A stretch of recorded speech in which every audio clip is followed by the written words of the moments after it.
Kua puta te whakatau a te minita I ngā take ture ara a Simon Power. Kia tūkate ake I te tari toha pūtea āwhina a te ture ara te tari Legal Aid.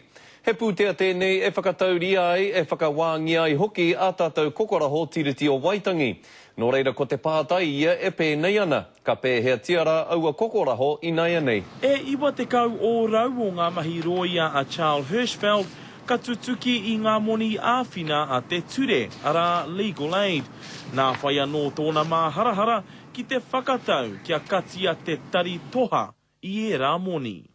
It's throwing the baby out with the bathwater to some degree. I think that we needed to hear more about what was going on. I kati te tari Legal Services Agency I runga I te kaiponu o etahi roia ki ngā moni. Te kaumārua miriona tāra o e rā moni mō ngā kreme tiriti. I tērā tau ko te wā aukati mō aua kreme, a ko te mā harahara ka ahatia te tahua tiriti o Waitangi I nā ia nei.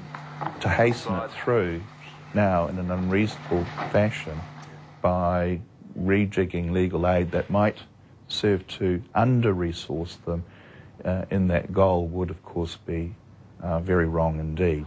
O ngā iwi katoa ka noho pea ko te iwi Māori te tino papa ki te katinga o te tari toha moni a te ture.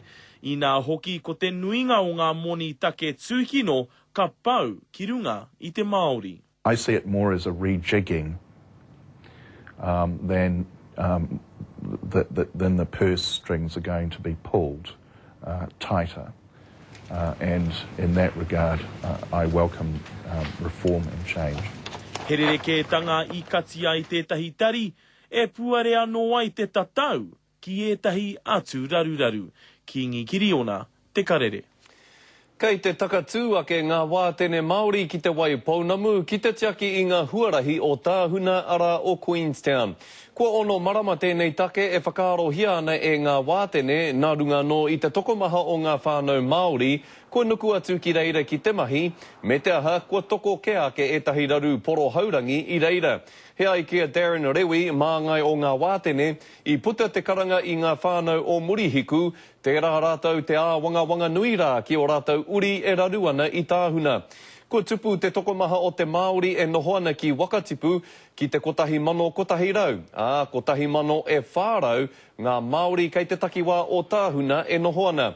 Kei te taunaki hia te tainga atu o ngā wātene Māori ki e nei takiwā e ngā pirihimana me ngā kaiarahi hapori o Tāhuna.